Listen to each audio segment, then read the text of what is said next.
नमस्कार, मी पंजाब डक. आज आहे 21 सप्टेंबर 2023. मी सर्व शेतकऱ्यांना, महाराष्ट्रातल्या सगळ्या शेतकऱ्यांना म्हणलं होतं की 21 तारखेपासून पाऊस सुरू होणार आहे.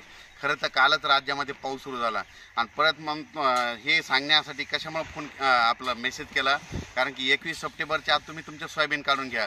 तुम्ही बघा, हे माझ्या शेतामध्ये हे सोयाबीनचं क्षेत्रफळ आहे आणि या ठिकाणी ही सगळी मी हार्वेस्टरनं म्हणजे 2 दिवसापासून सोयाबीन काढलेली आहे. हे हार्वेस्टरनं काढलेली आहे आणि हे हार्वेस्टरनं काढत या ठिकाणी हे एवढं मोठं निघालं आहे आणि या ठिकाणाहून सर्व शेतकऱ्यांसाठी अन्नदान देणार. सर्व शेतकऱ्याला सांगितलं, शेतकऱ्यांनो तुम्ही काय करा, आज पण दुपारपर्यंत तुम्ही तुमचं सोयाबीन असेल ना झाकून ठेवा, कारण की आज दुपारनंतर पाऊस येणार आहे.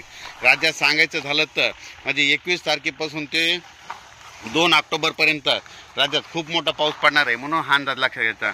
तो पाऊस तुम्हाला एक सांगतो, महाराष्ट्रामध्ये 42,000 गाव आहेत, तर प्रत्येक गावाला ह्यामध्ये 2 तारखेपर्यंत 2 ऑक्टोबरपर्यंत 3दा पाऊस येऊन जाणार आहे. म्हणून हा अंदाज लक्षात घ्यायचा.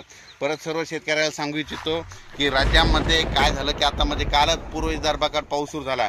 आज नांदेड, लातूर या भागाकडं, सोलापूर या भागाकडं जरा चांगला पाऊस सुरू होईल. त्याच्यानंतर दुपारनंतर आणखी बऱ्याच भाग राज्यातला भरपूर भाग कव्हर करेल. पण रात्रीच्याला मात्र बऱ्याच ठिकाणी असा पाऊस चालू झालेला दिसेल. पण 21, 22, 23 पर्यंतपासून ते जवळजवळ सांगायचं झालं तर 2 ऑक्टोबरपर्यंत हा पाऊस राज्यात चालूच राहणार आहे. म्हणून हा अंदाज लक्षात घ्यायचा. त्याच्यात सांगायचं झालं तर 24-25च्या दरम्यान, 24-25, 26-27च्या दरम्यान उत्तर महाराष्ट्राकडं खूप देखील पाऊस पडणार आहे, मुसळधार पाऊस पडणार आहे. म्हणून गोदावरी नदीला परत पूर येणार आहे. म्हणून गोदावरी काठच्या लोकांनी आपण आपलं पाईपलाईन असो, मोटर असं काढून घ्यावे, कारण की परत त्या जायकवाडी धरण 100% भरलेलं आहे, त्याचं पाणी सोडावं लागणार आहे. त्याच्यामुळे तुम्ही काय करा, आता सतर्क म्हणून तुम्ही काय करा, तुम्ही तुमचं मोटर वगैरे काढून घ्या. आणि सर्व शेतकऱ्याला सांगू इच्छितो की सध्या आता ह्या 2 तारखेपर्यंत जशी वेळ भेटेल, जशी उघाड भेटेल, तितक्या तुमच्या त्या वळ्या उघड्या करा आणि लगेच ते झाकण्याची तयारी ठेवा. कारण की राज्यामध्ये आता 2 तारखेपर्यंत पाऊस आहेत. म्हणजे दररोज काय होणार, प्रत्येक भागामध्ये 3-3 दिवस पाऊस येऊन जाणार आहे. म्हणून हा अंदाज लक्षात घ्यायचा. पण राज्यात सांगायचं झालं तर आपण एकदा सांगितलं होतं की राज्यात 21 तारखेला पाऊस सुरू होणार आहे.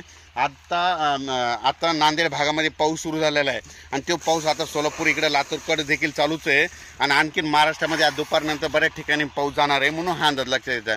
पण सर्व शेतकऱ्याला सांगू इच्छितो, आजच्या दिवस आणखीन दुपारपर्यंत चान्स आहे. जशी वेळ भेटेल तसं हार्वेस्टरनं तुम्ही तुमचं सोयाबीन वगैरे काढून घ्या आणि सोयाबीन काढल्याच्यानंतर त्याला ऊन द्यावं लागतं. म्हणून हे देखील सगळ्यांना लक्षात घ्यायचं. अचानक वातावरणात बदल झाला तर लगेच एक मेसेज दिला जाईल. धन्यवाद.